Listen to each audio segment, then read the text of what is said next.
In ancient India, 4 sacred words would imprison millions of people for over 3,000 years. These weren't curses or spells.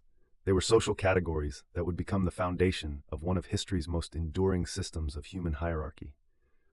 Welcome to the birth of the Varna system, where divine mandate met earthly power, and where a person's worth was determined not by their actions, but by the circumstances of their birth. Around 1500 BCE, as bronze gave way to iron and nomadic tribes settled into agricultural communities, the Indian subcontinent was experiencing a profound transformation. The Indus Valley civilization had long since faded into memory, leaving behind only mysterious ruins and undeciphered scripts. In its place, a new culture was emerging, one shaped by the meeting of indigenous peoples and migrating groups who called themselves Arya, meaning noble ones. These Aryan peoples brought with them not just horses and iron weapons, but something far more lasting: sacred texts known as the Vedas.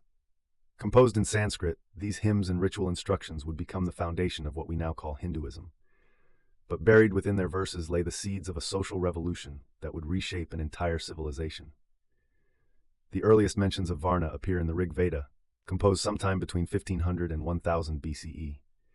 But it wasn't until the later Vedic period, around 1000 to 500 BCE, that these concepts crystallized into a rigid social framework.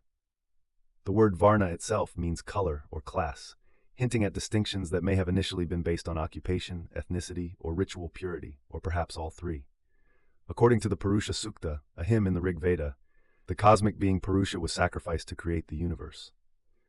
From his mouth came the Brahmins, the priests and teachers who would preserve sacred knowledge. From his arms emerged the Kshatriyas, the warriors and rulers who would protect society.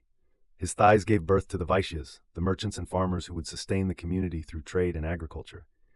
And from his feet came the Shudras, the laborers and service providers who would support all others. This divine origin story was no accident. By claiming celestial sanction for earthly hierarchy, the architects of the Varna system created something unprecedented, a social order that was both unquestionable and unchangeable. You weren't just born into a particular role, you were cosmically destined for it. But how did this mythological framework translate into daily life? Archaeological evidence from settlements along the Ganges River reveals a society in rapid transition. Iron plowshares increased agricultural productivity, leading to food surpluses and population growth. Trade networks expanded, connecting communities across vast distances. Specialized crafts flourished, from metalworking to textile production. This economic complexity demanded new forms of social organization. The Brahmins positioned themselves at the apex of this emerging hierarchy. As the sole interpreters of sacred texts and performers of essential rituals, they claimed exclusive access to divine knowledge. They alone could conduct the fire sacrifices that maintained cosmic order, perform the ceremonies that legitimized royal power, and teach the sacred formulas that ensured prosperity. In a world where the supernatural permeated every aspect of existence, this monopoly on the divine translated into enormous earthly influence. The Kshatriyas, meanwhile, evolved from tribal war leaders into sophisticated rulers of emerging kingdoms. The period from 1000 to 500 BCE witnessed the rise of the first major Indian states, the Mahajanapadas, or Great Realms. These kingdoms required standing armies, administrative bureaucracies, and systems of taxation. The Kshatriyas provided the military might and political leadership necessary for this transformation, while the Brahmins offered the ritual validation that made their rule legitimate in the eyes of their subjects.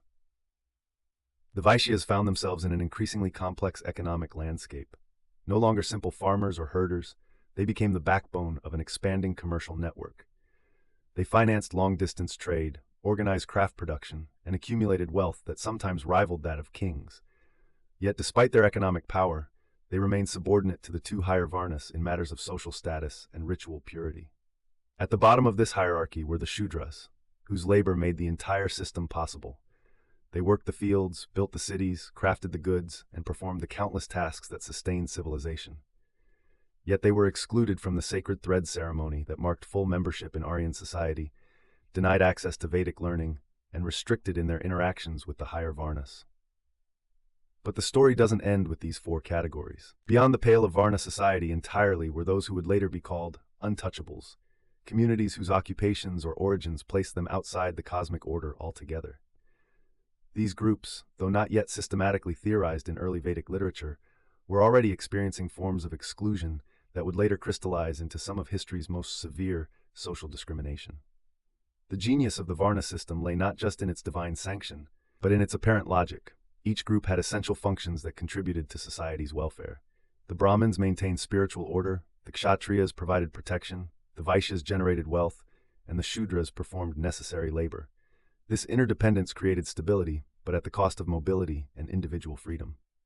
By 500 BCE, as the Buddha began preaching his message of liberation and the first Persian invasions brought foreign ideas to Indian soil, the Varna system had become deeply entrenched. What began as fluid social categories had hardened into hereditary castes. Birth determined destiny, and dharma, righteous duty, demanded that each person fulfill their prescribed role without question or complaint.